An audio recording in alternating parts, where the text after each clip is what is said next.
It's time to take a ride on the Steelers Afternoon Drive with our co-hosts Alan Saunders and Zachary Smith.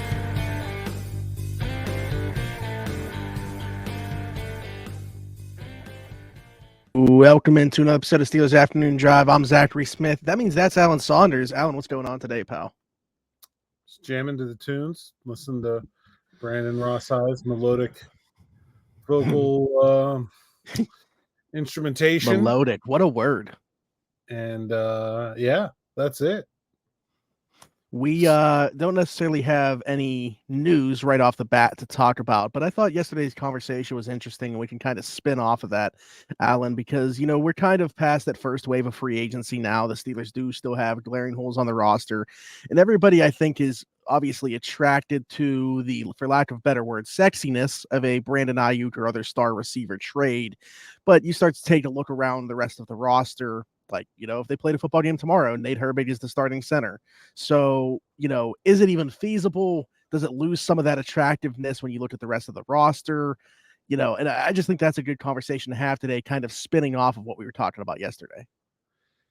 Yeah, so, like, I mean, you can look at it a couple ways, right? Can the Steelers afford to trade for Brandon Aiyuk? Like, can they fit his salary under the cap? Do they have the assets that would be required to make that trade? Yeah, absolutely. They can do that. Like, they can make the cap space work. They have the future cap space. They can probably sign him to an extension.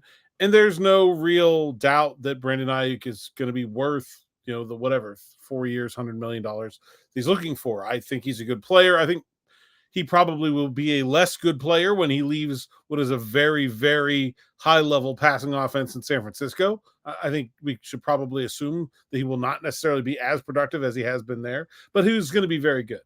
And, you know, I think, you know, people look at these trades like, oh, like, you know, it's the A.J. Brown trade. I'm like, well, it's always different, right? I mean, A.J. Brown still had a year on his rookie contract for one. You know, the second thing is you have to look at the team that is making this trade. And, you know, you get these assets from the NFL every year, right? You get so many draft picks. They're yours. They're free to do what you want. And when you use your draft picks, you get cheap players as a result. You get players on cost-controlled contracts that are nowhere near market value. Now, you can successfully package draft picks to go trade for players that you still have to pay market value, like the Bills did with Stephon Diggs, like the Dolphins did with Tyreek Hill, like the Eagles did with A.J. Brown. And I think to varying degrees, those trades have worked out okay for those teams. I will note that none of those teams has won a Super Bowl since they made those trades, which is the ultimate goal. But, you know, I think when you look at specifically these Pittsburgh Steelers, as we sit here right now on March 20th, you know, they have Omar Khan has some bullets, right? He can probably make about $15 million in cap space to sign whoever he needs to sign, whether that's Tyler Boyd or Justin Simmons or a slot corner, or if he can find a center still somewhere or whatever.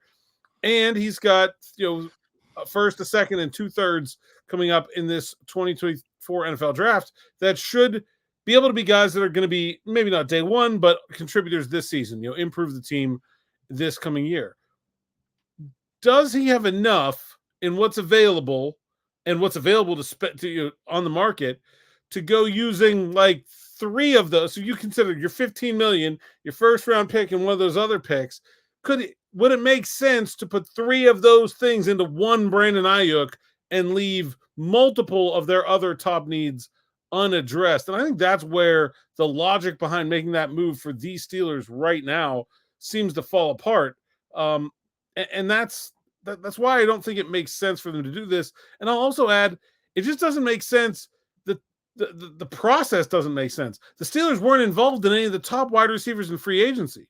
They could have had Calvin Ridley for no draft pick and just money. They could have had Curtis Samuel for no money and just draft. Like, there were receivers out there, maybe not necessarily as good at Brandon Aiyuk, but certainly very good wide receivers that they could have had that they didn't seem to be interested in. And now there's this. I don't quite, it doesn't add up to me, right? It doesn't make sense why this would be the right move for them if Calvin Ridley wasn't. I mean, Calvin Ridley is very, very good. I understand the gambling thing. Maybe there's a concern with the person, but you know, there's a rumor today that's since been dispelled that the Steelers were calling about Terry McLaurin. If you wanted Terry McLaurin, why wouldn't you call it? But why wouldn't you get Samuel? I mean, they're very similar players. Terry McLaurin was the player I was alluding to yesterday, by the way.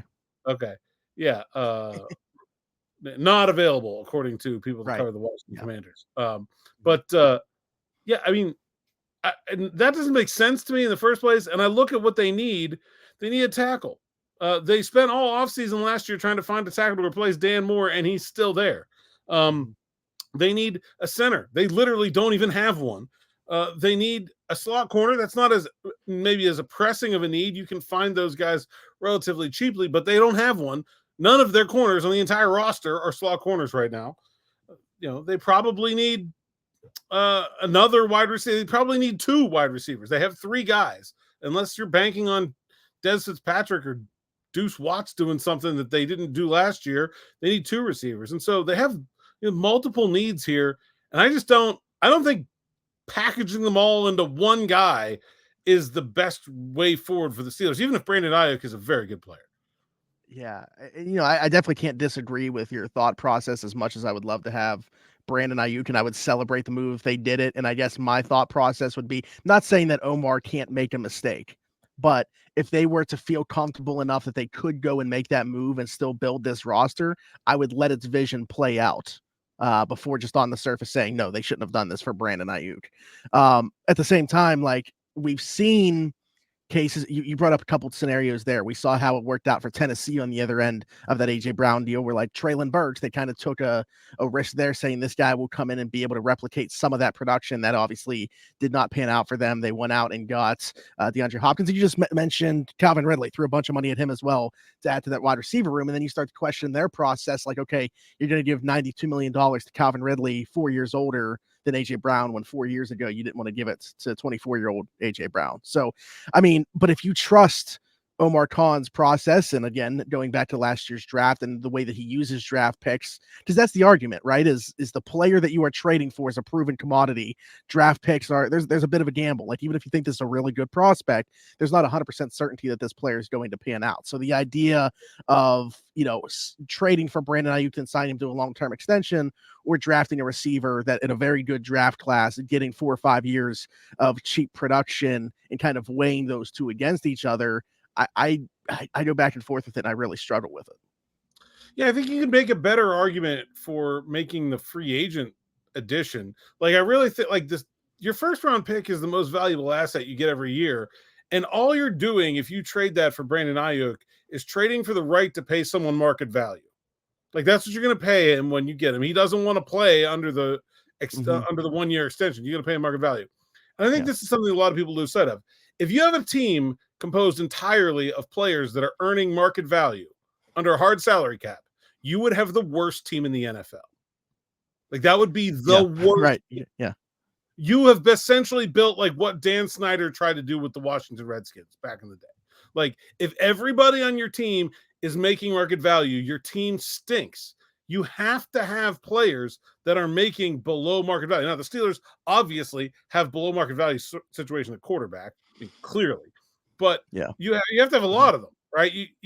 It's not some win to get Brandon Aiyuk and pay Brandon Aiyuk what anyone would pay Brandon Aiyuk. Like, that just means you hope he lives up to the value that you paid, but you're not ahead of the game at all.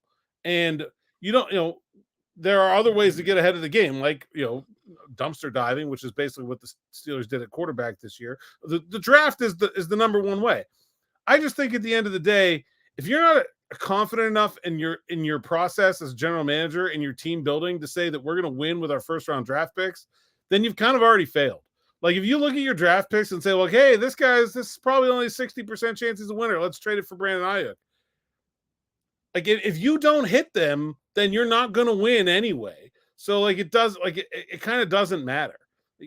The Steelers are a team that has always built itself through the draft, and they have not been that out of tradition or sense of duty to honor what Art and Dan Rooney did or what Chuck Noll did. They do it because that's the smart way to do it, because that's the way that makes the most sense, right? Where if you can't hit on your draft picks, you're probably not going to have a good enough team that if you trade them for a couple superstars, it's going to make a difference anyway.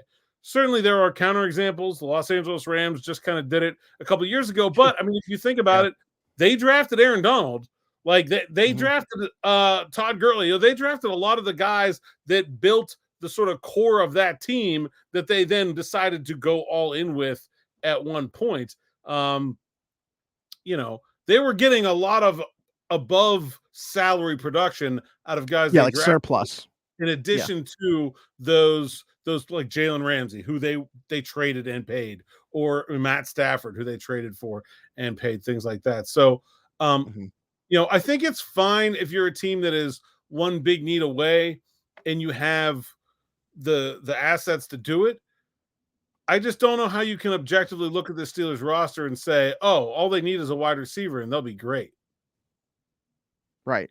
Yeah, no, I agree. Let me ask you, because I saw somebody put this out there today. Say we are talking about a first round pick, but it's in 2025.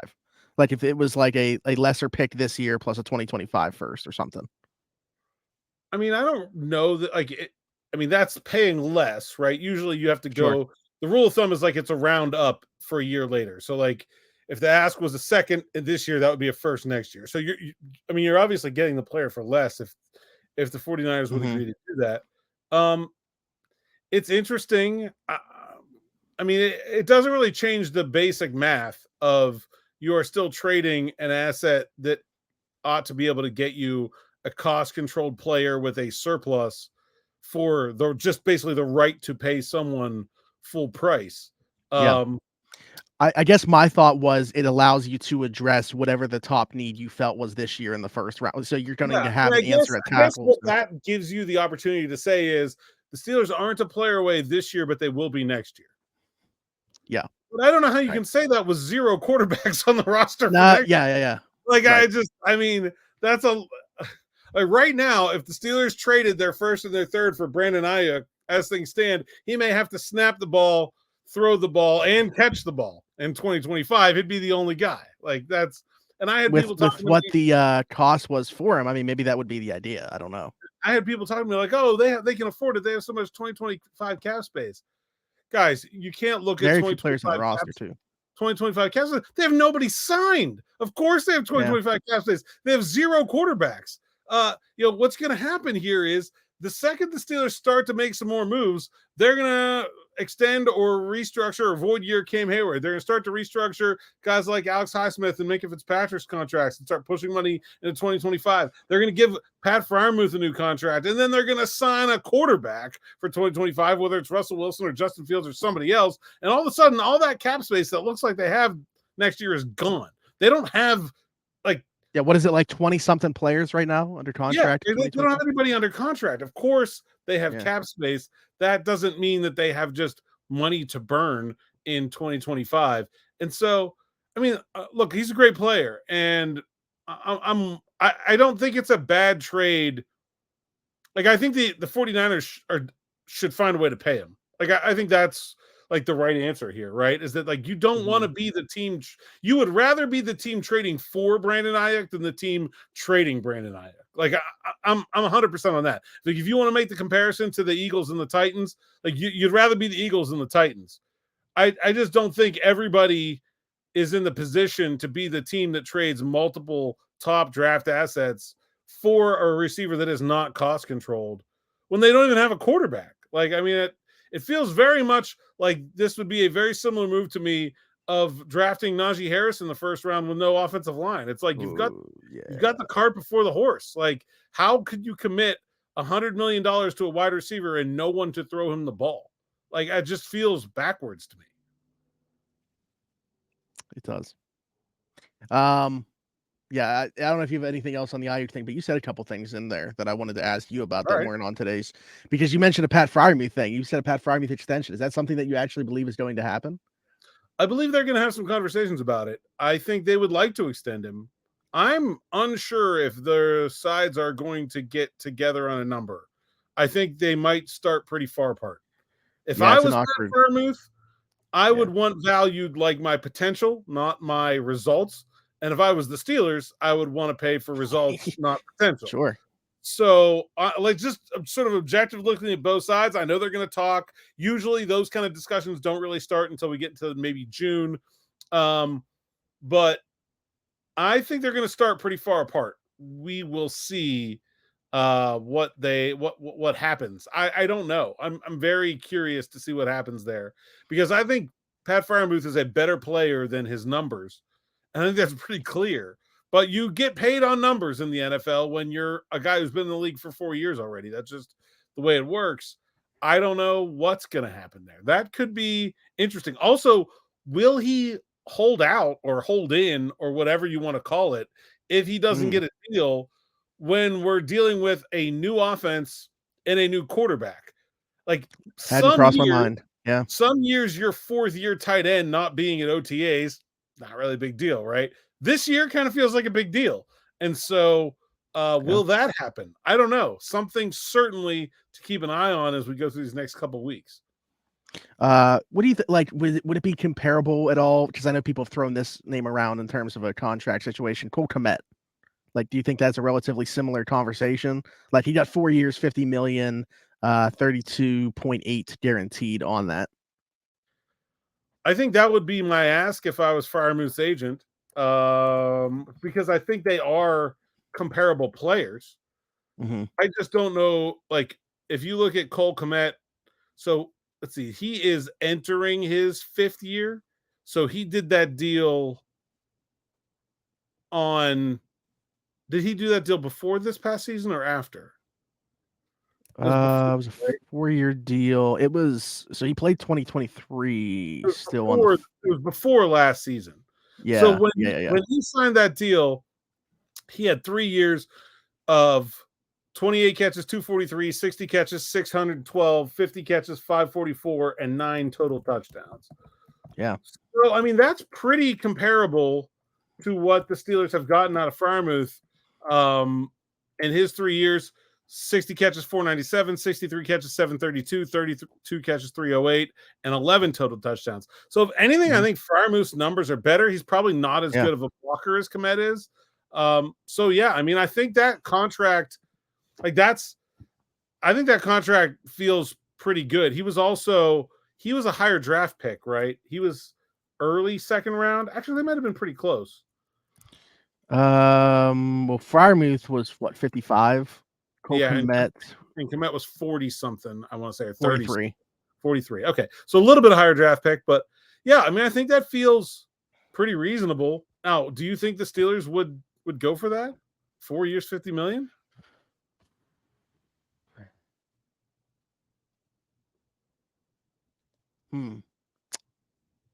Man, I'm going to say no.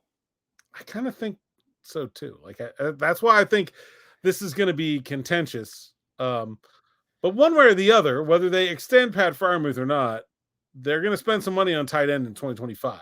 It's not just going to be Darnell Washington and Connor Hayward playing out their rookie deals. Like, there'll be somebody there making some money. Right. That's what I was just saying, is I don't think that's me saying no to Freiermuth isn't because you spent a 3rd round pick in Darnell Washington and got him in the pipeline. Has nothing to do with it. Like, I think that he would be replaced by somebody else. Like, when we had the conversation about guys we thought potentially could be traded and we brought his name up, going back to when you were at the combine, I was like, Jonnu Smith's out there in free agency. Maybe you bring him in for 2 years. Maybe you draft like a Theo Johnson out of Penn State. There's Jaheim. I cannot say enough how often I love Theo Johnson, by the way. That guy's going to be really good. Like, he's way underrated because Penn State never threw him the dang ball. I think he's I think he could be like a Pro Bowl player. Like, I think he's really good. And then Jaheim Bell, who has like 1-for-1 comparisons in terms of his height, weight, athleticism with Jonnu Smith coming out as a prospect. It would be an interesting name too. Interview with him at the combine, even after he had been at the Senior Bowl, which he was one of the very few people they did that with. There you go. I mean, just seems like if Arthur Smith were handpicking a tight end in this draft, he would certainly be very much on the radar. So I don't know. I'm curious to see how that one plays out. But like you mentioning the hold out, hold in thing, it never even occurred to me that would potentially be a thing. So I hope that's not the case. I don't know. Yeah, I do think that was one of the reasons that they decided to trade Deontay Johnson, is that they thought it was likely that he was not going to Yeah. this offseason, and that, when they looked at everything and said, okay, we're not going to re-sign him. What is he going to do if we say we're not going to re-sign you? And does that mean that we're not going to see him until the third week of the preseason? I definitely think that was part of the conversation there. The other thing that I wanted to bring up that you mentioned was kind of like the quarterback situation for 2025, not necessarily 2024, because neither one or would be under contract. But I saw something regarding like Steelers could possibly extend Justin Fields, in 2024. Like, is that something that you think is on their radar? Should be on their radar? Where are you at with that? Only if it's cheap. I've said all along, like sort of like the Jordan Love deal. If you make it incentive based, and you can do it that way. But whatever the price is now, if he doesn't play this year, it's going to be a lot less. If he does play, you have two options. Like, one, you're not going to want him, or two, then you're going to end up paying him market value anyway. So if you can get him on like an up to market value sort of incentive deal, I think that makes a ton of sense.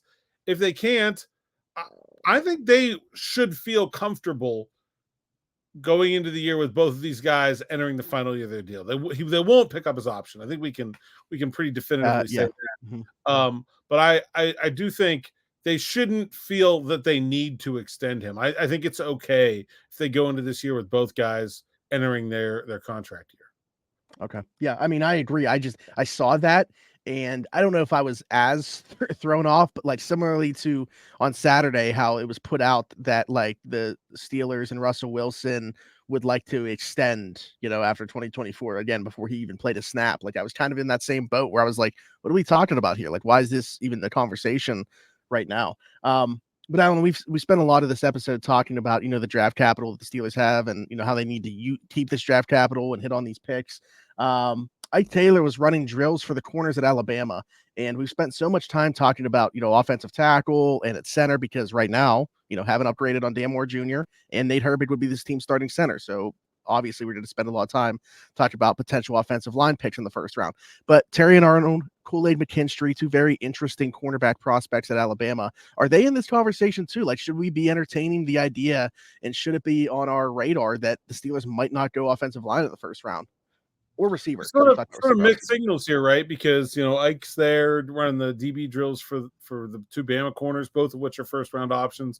They took Nate Wiggins out to dinner before the Clemson Pro Day, which I reported, and there's some other guys, but Wiggins was kind of the big draw, right? And then but they didn't send anybody really of import, and that's not a shot at Dan Colbert, but like no Tomlin, no Omar Khan, no Andy Weidel, nothing like that to Quinyon Mitchell's pro day. Of course, he didn't run anyway. So I really think this is, in a lot of ways, one of the more difficult Steelers drafts to figure out in recent memory. Not only do they have a bunch of needs that are all pretty equally weighted, like, yeah, they need a corner. They have, a 1 year stopgap in Jackson. They have no slot.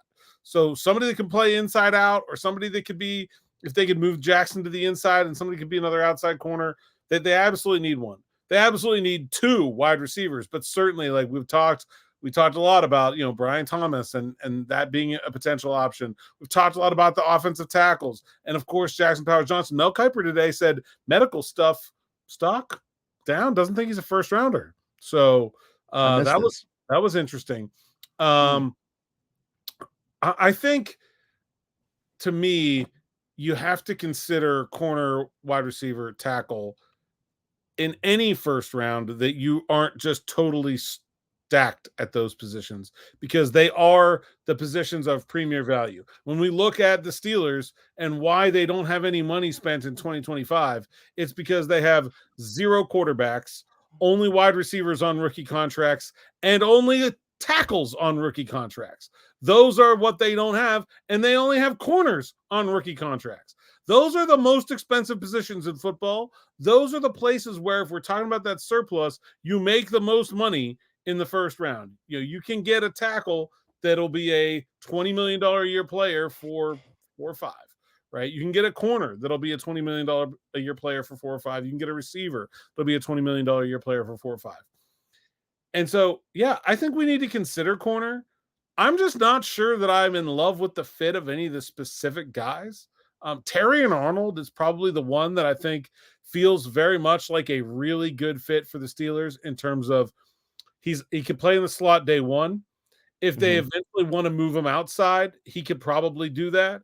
If they eventually want to move him to safety and kind of have him replace DeMonte Casey, where he started, the third safety, I think he could do that too. And so they love position versatility. He honestly feels like what they wanted Patrick Peterson to be. Like that, what they really wanted him to be was just Terrion Arnold. And so I think he's a great fit for them. Wiggins, he's very small. He doesn't necessarily fit like what the usual Steelers cornerback looks like. I mean, he's a good player.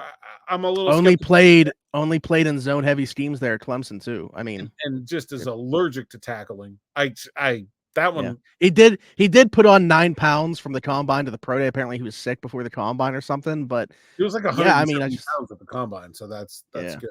And then Quinion Mitchell is a guy the Steelers have been on before everyone. I think for me, I think he's probably the least likely of these guys to make it to 20. I feel like he's cornerback 1 in this class to me. I think he'll go somewhere around 10. And then Cooper DeJean, he's another guy just like Arnold. Feels like a versatile player. You could play inside, you could play outside, you could play safety. Does have an injury concern coming off, I believe it was a broken leg. Is that right? Yep. And suffered in practice that ended his season. And he is going to do a private pro day. So the Steelers didn't send the brass to the regular Iowa pro day, but we will see if they go to Cooper DeJean's. But I think this year you kind of got to take the pro day thing with a grain of salt because so many guys aren't participating. And also, it's true. Whoever scheduled the pro days this year has done a horrendous job. There were big pro days on the first day of free agency. Today was Ohio State, USC, Texas, and Alabama on the same day. How are you supposed to get the big decision makers to come to your school if they're all at the same time? Like, come on, people, talk to each other, spread it out. Yesterday, the big one on my list yesterday was Toledo. That was the big pro day that happened yesterday. And today there's those 4. Somebody needed to move. Like, why? It's not that complicated. I don't know why we can't figure this out. But I think, and look, the other thing is so many of the top prospects are West Coast guys. The Steelers have traditionally not sent their general manager and their head coach out west. But, they have drafted West Coast guys highly. They drafted David DeCastro in the first round, didn't send anybody to his pro day. Drafted Juju in the second round, didn't send anybody to his pro day. And so, does not being at their pro day take guys like Jackson Powers Johnson off the Steelers board? I think I would hesitate to say that definitively. Well, speaking of Jackson Powers Johnson, I want to ask you about the Mel Kiper thing. Is that possibly like a team putting that out there? Like Mel Kiper saying that, is that because of somebody trying to get his stock to fall? Would somebody be doing that, like using Mel as a mouthpiece? I mean, I think Mel's been doing this long enough that he doesn't need to do anybody any favors. I would be more suspect of that if it was somebody else saying that. Okay. Also, medical evaluations are one of those things where, like, there were teams that just did not want to draft Darnell Washington at all under any circumstances. And there were teams that were like, yeah, he's a second-round pick. Like, you will get just because one team thinks that doesn't mean that all or even many think that. But it really only takes a couple whispers to start to lower the draft stock. Teams don't want to make that big mistake. And it is probably the one thing that is the hardest to gauge is what is going to happen with this player physiologically as he plays in the NFL.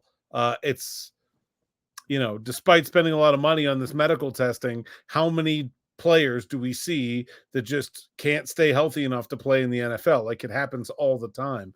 And so it is a big risk for these teams, and one they certainly, if they start hearing about, even if maybe their own medical evaluation didn't bring it up, it will reduce the guy's draft stock. Very interested to see what happens with Jackson Powers Johnson there. I'm a little skeptical of the Steelers going center in the first round. have been, just because of the positional value thing. Centers, top center in the league is probably worth 11 or 12, maybe half as much as the top tackle, corner, or wide receiver. So you don't get that big surplus by drafting him. But, you usually don't go into the draft without a center on the roster. So that does sort of change things a little bit for the Steelers this year. Sure. Yeah, you got to be a special player at center to go in the first round. And, maybe Jackson Powers-Johnson is that. I'm looking ahead to some pro days coming up, though. Notre Dame tomorrow, Michigan the 22nd, going ahead to next week. You got LSU and Ole Miss the same day on the 27th, as well as, why do they list the Big 12 pro days as just Big 12 pro day? And it's like 3 days. Big 12 are doing theirs together this year in Dallas at the Cowboys facility. And it says like the 27th to 30th. So like, so it'll be like a 3-day pro day. Okay. 4-day pro day? 4-day pro day. It'll really only be 2 of those 4 days. But gotcha. And Washington, UNC, and Duke all on the same day. So if the Steelers are that'll be interesting. Kevin Colbert used to go to UNC and Duke on his own without Mike Tomlin in the past. We'll see what happens there. I think Andy Weidel went there last year. That's another thing too, is we're considering what the Steelers do and who they send people. Next week, Omar and Mike will be with me in Orlando for right. Yeah. So if you see an Andy Weidel somewhere, that means the same thing, right? I mean, that's let's be honest, Andy's more of the scouting part of the front office than Omar is anyway. So yeah, I think that's why we got that question yesterday from Thomas Brocious about taking in consideration more so where Andy is at. So which is good on his part. But Alan, great conversation again today as always. Let the people know where they can find you. At @Saunders_PGH, PGH Steelers Now, SteelersNow.com. Like and subscribe to the YouTube channel. Just had a great meeting with Nick Farabaugh today, and we're going to be doing some new stuff with him here on the YouTube platform coming up. I think before the draft, I hope. And then also, we can tease this too. Me, Nick, Derek, and Smitty during the month of April, this is just going to be full-on draft takeover. So there will be a third. We will have someone riding shotgun with us, someone from the Steelers Now staff riding shotgun with us all month in April, and we're going to kind of go through this draft very in-depth, position by position. We're going to talk about them all as we lead up to the big day at the end of the month. Yeah, you and Nick did something similar along those lines last year. So if you were a long-time subscriber to the YouTube channel here, you'll remember Nick and I did. We called it Draft Talk. We're still going to call this Steelers Afternoon Drive, and if there is news, we'll of course talk about it. But we're going to make the draft focus once the calendar turns to April. There you go. There's the blueprint. Like, subscribe, hit that notification bell below as well. Hit us in the comments with any thoughts, questions, all that good stuff about anything we talked about or you guys want to hear about on a future episode. Leave us a 5-star review if you're listening at somewhere else, Apple, Spotify, wherever you get your podcast from. For Zachary Smith, PGH, that's Alan Saunders. Thanks for jumping in. Take another ride on the Steelers Afternoon Drive.